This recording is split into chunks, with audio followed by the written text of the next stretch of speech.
Paul George was once hailed as the embodiment of a modern NBA superstar, blending elite scoring with fierce perimeter defense. His athletic drives rattled rims, and his clutch moments sent shockwaves through the league. Fans chanted his name when he broke out in Indiana, and his remarkable rise continued in Oklahoma City, where he flirted with MVP-level play. Yet after a few sudden turns, some now see him as an athlete distracted by side ventures. Is this fair, or have critics overlooked the deeper story behind his recent struggles?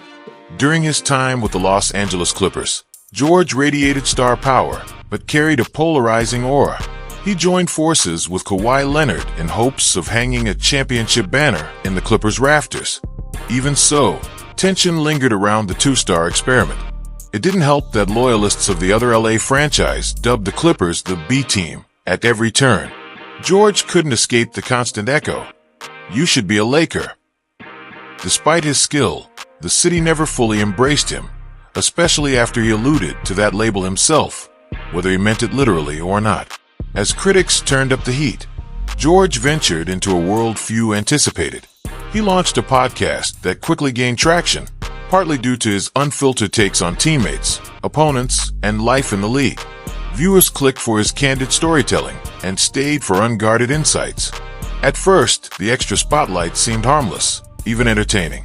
But as Paul George poured considerable energy into microphone sessions and promotional clips, fans questioned whether this new pastime chipped away at his commitment to basketball. Memes of him wearing a headset while missing games became commonplace, and rumors swirled that Podcaster P was overshadowing Playoff P.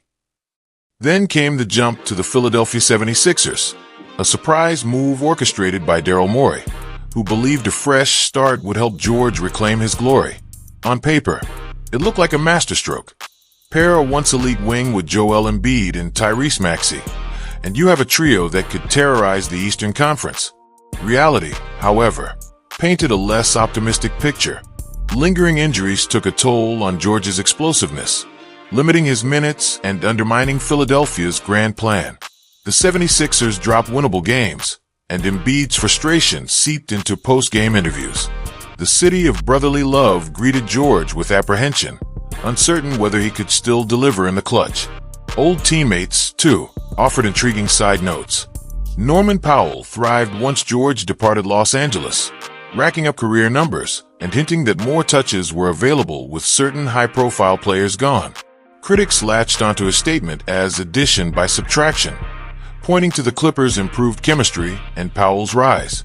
Paul George didn't lash out in public, yet he admitted it felt strange to see a former teammate blossom just as his own challenges mounted. Whispers of waning dedication grew louder, fueled by repeated references to George's off-court pursuits. The backlash hit a fever pitch when Philadelphia fans arrived at the arena carrying signs that mocked his podcast. Some read, "Think before you talk," while others parroted his show's title or criticized his remarks about previous teams. George openly called the boos stupid, insisting he hadn't demanded a trade from LA, but merely exercised free agency. That explanation didn't calm the crowds. To them, he appeared more invested in talk segments and brand building than in helping the Sixers climb the standings. Recently, George took a step that might just change the narrative. He announced a hiatus from his podcast to focus entirely on basketball, a move seen as an olive branch to fans who questioned his priorities. In a brief media session, he confessed that the negativity weighed heavily on him, and he recognized the need to commit fully to the sport that made him a household name. Followers applauded the decision, hoping this renewed dedication signals a real chance to resurrect his on-court dominance. Only time will tell if stepping away from his show leads to the turnaround Philadelphia craves. George still has the talent to be a defensive nightmare and a smooth, clutch shooter. Now, the biggest test lies in staying healthy, meshing with Embiid and Maxey, and proving that the massive contract the Sixers handed him wasn't a gamble that sank their future. By putting his podcast on pause, he's dispelling notions that he's merely coasting toward retirement. Instead, he seems committed to mending perceptions and making a genuine run at an NBA title. Paul George's saga is far from finished. He arrived in Philly under heavy scrutiny, but his recent decision to shelf the microphone might mark the start of a redemptive arc. If a renewed work ethic propels him into a renaissance stretch, fans and critics alike could witness a second act that cements his place among the league's elite. For now, everyone is left wondering if the shift from podcaster P back to playoff P will be enough to reshape his legacy.